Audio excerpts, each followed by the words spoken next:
இப்போ சார் ஒரு கேள்வி கேட்குறாரு, அதாவது இதில் என்ன சார் பிரச்சனைன்னு. ஒன்றும் இல்லைங்க, அரசு அறிவித்த தீவன கட்டுப்பாட்டு சம்பந்தமான வழிகாட்டு நெறிமுறைகளின்படி பண்ணைகள்லேருந்து நிறுவனங்கள் கோழிகளை எங்கள்கிட்ட அனுப்பும்போது தீவனங்களை ஒரு 8 to 12 மணி நேரம் அப்படிங்கிறத அவங்க கொடுத்துருக்காங்க. அது என்ன அடிப்படையில் சொல்லுவாங்கன்னா, 6 மணி காலையில் கோழியை அறுக்க போகிறோன்னா நாள் 6 மணி சாயந்தரம் வரைக்கும் தீனியை சாயந்தரத்தோடு நிப்பாட்டிடணும் அப்படிங்கிறது தான் அதோட அர்த்தம், புரிதல். இதை பெரிய சயின்ஸை எல்லாருக்கும் சொல்ல முடியாது. இது வயிறில் எவ்வளோ நேரம் ட்ரான்ஸ்ஃபர் ஆகும், டைஜஸ்ட் ஆகும்னு. ஜென்ரலாக ஒரு 6 மணிக்கு நிறுத்தினா அடுத்த நாள் 6 மணிக்கு அறுத்துக்கலாம் அப்படிங்கிறது இந்த வழிகாட்டி நெறிமுறைகள் கொடுத்துருக்காங்க. இதை பண்ணைகள்லேருந்து கோழியை அனுப்பும்போது நிறுவனங்கள் செய்து கொடுக்கணும். இதுக்காக தான் இதை செய்து கொடுக்குறதுல பலவித முரண்பாடுகள், பலவித பிரச்சனைகள் இருந்தாலும் இதை ஒத்துக்கிட்டு நடந்து கொண்டு வந்துக்கிட்டு இருக்கும்போதே போன 4ஆம் தேதி திடீர்னு நாங்கள் தீவனத்தோடு போனால் அறிவிச்சிட்டாங்க. அது ஒரு தவறான புரிதல் அவங்களுக்கு. அதோடு அவங்க என்ன சொல்கிறாங்க, அரசோட ஆர்டர் வந்திருக்குங்கிறாங்க. எந்தவித அரசு ஆர்டரும் அவங்களுக்கு வரலைங்க. அவங்க சும்மா ஒன்றுமே இல்லாமல் அறிவிச்சிட்டாங்க. அது ஒரு தவறான முடிவு. அதை செஞ்சிருக்கூடாது, பிசிசி அதை செஞ்சிருக்கூடாது. அதோட எதிர்விளைவு தான் இவ்வளோ பேர் போராடுற மாதிரி இருக்குது. இதை தொடர்பாக நாங்கள் எவ்வளவோ பேசி பார்க்குறோம்.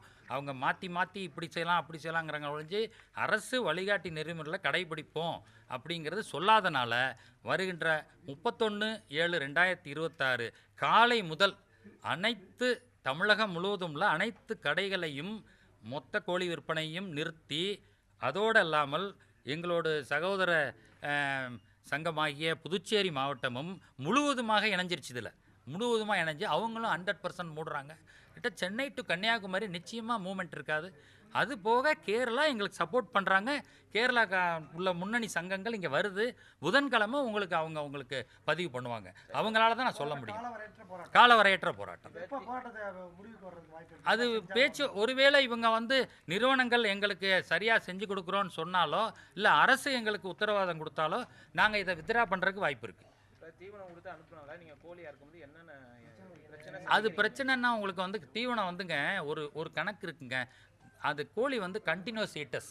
எப்படின்னா அது சாப்பிட்டே இருக்கும். நீங்கள் என்ன கொடுத்தாலும் 24 hours சாப்பிட்ற கேரக்டர். அதை என்ன பண்ணுவாங்கன்னா, அந்த குடல் கிட்டத்தட்ட ஒரு சின்ன ஒரு உதாரணம் சொல்கிறேன். இனிமா கொடுக்குறாங்கல்ல சர்ஜரிக்கு, அது எதுக்கு? குடல் சுத்தமாக இருக்கணும். உங்களுக்கு வேறு ஆர்கனில் வேறு இன்ஃபெக்ஷன் ஆகிடக்கூடாது. அந்த மாதிரி நாங்களுமே குடல்கள் சுத்தமாக இருக்கணுங்கிறதுல அக்கறையோடு கொடுங்கங்கிறது சயின்ஸு, விஞ்ஞானிகள் செஞ்சது, நாங்கள் செய்யலை. உலக நடைமுறை இதைத்தான் செய்யுங்கன்னு சொன்னோம். இதை தமிழகம் முன்னணி மாவட்டமாக செஞ்சுருக்குங்க. இது யாருக்கும் தெரியாதுங்க. தமிழகம் இது மாதிரி இந்தியாவிலே இல்லை, ஆனால் இருக்குது. கைட்லைனில் 8 to 12 மணி நேரம் இருக்கும். அதை ஒரு ஆர்டராக கொடுத்தது தமிழகம் தான். இதை நடைமுறைப்படுத்துறத நிறுவனங்கள் தயங்குது. ஆனால் இதில் விவசாயிகளுக்கு சம்மந்தம் இல்லை. நிறுவனங்கள் தான் எங்களுக்கு விவசாயிகள் வழியாக கோழி வளர்த்தாலும் அவங்களாம் கான்ட்ராக்ட் ஃபார்மர்ஸ்.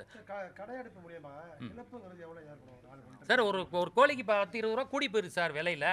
இப்போ நாங்கள் போராடம்ஸு விலை குறைஞ்சிருச்சு சார். தீவனம் போடாமல் கொடுக்குறாங்க. ஏன்னா நாங்கள் ஒவ்வொரு மாவட்ட ஆட்சியர்கிட்டையும் கோரிக்கை வச்சோம். சில மாவட்ட ஆட்சியர் தெளிவாக ஆர்டர் எடுக்கிறாங்க, தெளிவாக ஆர்டர் பண்ணுறாங்க. எங்கே அனிமல் ஹஸ்பண்ட்ரிங்க வாங்க, நீங்கள் ஒரு மீட்டிங் போடுங்க. ஏன் இந்த பிரச்சனை வருது? ஒரு சில மாவட்ட ஆட்சி சிறப்பாக செஞ்சுருக்காங்க சார். நாங்கள் செக் போஸ்ட் போடுவோங்கிறாங்க, பார்ப்போங்கிறாங்க. அப்போ எவ்வளோ பெரிய விஷயம் அது. அந்த மாவட்ட ஆட்சியர் எல்லாரும் நடவடிக்கை எடுத்தால் எங்களுக்கு பிரச்சனையே முடிஞ்சு போயிடும் சார். அது இன்னும் ஒரு ஸ்டெப்பு கூட போய் அனிமல் ஹஸ்பண்ட்ரியும் அக்கறை எடுத்தால் எங்களுக்கு முடிஞ்சிடும். கண்டிப்பாக சார் இழப்பு சார். சார் இதில் நான் இன்னொரு முக்கியமான விஷயம் சொல்லிடுறேன். இதில் வணிகர்களோட இழப்பு, உற்பத்தியாளரோட இழப்புங்கிறதோட நுகர்வோட பாதுகாப்பு ரொம்ப முக்கியம். அந்த இடத்துல சயின்ஸ் இருக்குது. அந்த கோழியை நாங்கள் க்ளீன் பண்ணும்போது கட் பண்ணி வேறு இடத்துல படக்கூடாது அப்படிங்கிறத இதுவே என் மேலே கோச்சிக்கிறாங்க. ஏன் நீங்கள் தொழிலில் சொல்கிறீங்கன்னு கோச்சிக்கிறாங்க. ஆனால் உண்மை இருக்குது. அதை படித்த எல்லாரும் போனால் நெட்டில் போய் பார்த்தீங்கன்னா தெரியும். அதனால் அரசாங்கமும் அக்கறை எடுக்கணும், நிறுவனங்களும் பொறுப்போடு எங்களுக்கு இந்த பிரச்சனையை பெருசாக்காமல் முடிக்கணுங்கிறது தான் எங்களோட வேண்டுகோள். தமிழ்நாடு முழுவதும் இதால எத்தனை கோடி வியாபாரம் பாதிக்கும்? நாடு முழுவதும் ஒரு நாளைக்கு பார்த்தீங்கன்னா நாங்கள் இப்போ மாநிலம் முழுவதும் எவ்வளோ உற்பத்தி இருக்குதுன்னு கேட்டிங்கன்னா ஒரு பார்த்தீங்கன்னா ஒரு மாதத்துக்கு பார்த்தீங்கன்னா 1,80,00,000 குஞ்சுங்க. நீங்கள் நோட் பண்ணிங்க, 1,80,00,000 குஞ்சுங்க பிளேஸ்மெண்ட் ஆகுது. அதோட உற்பத்தி பார்த்தீங்கன்னா 15.5 கோடி கிலோ, 15.5 கோடி கிலோ ஒரு மாதத்துக்கு உற்பத்தி ஆகுது. நீங்கள் பார்த்தீங்கன்னா ஒரு நாளைக்கு 6 லட்சம் குஞ்சு வரும். அப்போனா பார்த்துங்க 12 லட்சம் கிலோ ஒரு நாளைக்கு உற்பத்தி ஆகுது. இதை சார்ந்து கிட்டத்தட்ட 10 லட்சம் பேர் வேலை வாய்ப்பும், நிறுவனங்களும், ஊழியர்களும், கடைகளும், கடைகளில் வேலை பார்க்குற ஆளுகளும், விவசாயிகளும் சார்ந்து இருக்காங்க. இது பாதிக்கப்படத்தான் ஆனால் பாதிக்கணும்னு நாங்கள் நினைக்கலங்க. நாங்கள் எப்படியோ பிரச்சனை சால்வ் ஆகிடுங்கிற அர்த்தத்தில் தான் செய்கிறோமே ஒழிஞ்சு ஒருத்தரை பாதிக்கணும்னு. ஏன்னா எங்களுக்கே பாதிப்பு தான். ஒரு நாள் ரொட்டேஷன் பாதிக்குது, வியாபாரிகளுக்கு பாதிப்பு, வேலையாட்களுக்கு பாதிப்பு, தொழிலாளர்களும் கஷ்டப்படுறாங்க. இது ஒரு நியூசன்ஸாக, ஒரு டர்ட்டி ஜாபாக மாறுது. இதை ஊடகங்கள், நான் ஏதாவது தவறாக பேசியிருந்தா கூட நீங்கள் அதை எப்படின்னு பார்த்து செஞ்சீங்க. நான் என்னோட அறிவிப்பு இந்த தொழிலில் என்ன இருக்குன்னு சொல்லிட்டேன்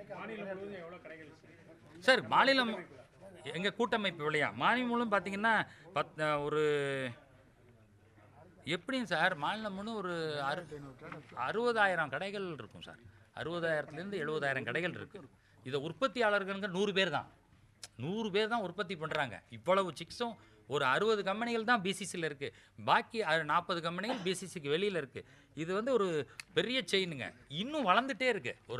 ஒரு அரசு ஏன் கவனிக்கணும்னா, இது ஒரு நல்ல புரதம், அருமையான புரதம், சீப்பான புரதம். இப்போ பாருங்கள், நாங்கள் போராட ஆரம்பிச்சதே விலை குறைஞ்சிருச்சு பாருங்கள், எவ்வளோ குறைஞ்சிருச்சு பாருங்கள். இப்போ இன்னும் பார்த்தீங்கன்னா நாங்கள் நிப்பாட்டினோம்னா இன்னும் கீழே தான் வரும். ஆனால் நாங்கள் அந்த பாதிப்பை உணர்கிறோம், வேணான்னு தான் நினைக்கிறோம். ஆனால் பிரச்சனைகளை எல்லாரும் உணர்ந்துக்கணும். எங்களோட கஷ்டம், நாங்கள் சும்மா வந்து ஒரு மீடியாவில் பேசணும், ஒரு மீட்டிங் போடணும், இவ்வளோ போராடணும்னு அவசியமே இல்லைங்க. நிறுவனங்கள் இதை உணர்ந்து உடனடியாக எங்களை பேச்சுவார்த்தை கூப்பிட்டா கூட நாங்கள் போக போகிறோம். இல்லை அரசு ஒரு பேச்சுவார்த்தை ஏற்பாடு பண்ண போக போகிறோம். ஆனால் அரசு கட்டுப்பாடுங்கிறது கொடுத்துருச்சு, அது வேலையை அவங்க செஞ்சுட்டாங்க. நடைமுறைப்படுத்தல சிக்கல். இதுக்காக தான் நாங்கள் ஜிஓ கூட கேட்டோம். அது ஜிஓ இப்போதைக்கு டெம்பரரியாக கொடுக்கல. அவங்க கொடுக்காத கணக்கில் வச்சு தான் இவங்க இந்த பிரச்சனை வருதுங்க. இது அரசு எல்லாரும் சேர்ந்து செய்ய வேண்டிய விஷயம். பொதுமக்கள் கஷ்டப்படுறத நாங்கள் விரும்பலை. தீர்வாயிடுச்சுன்னா நாங்கள் வித்ட்ரா பண்ணிக்குவோம்.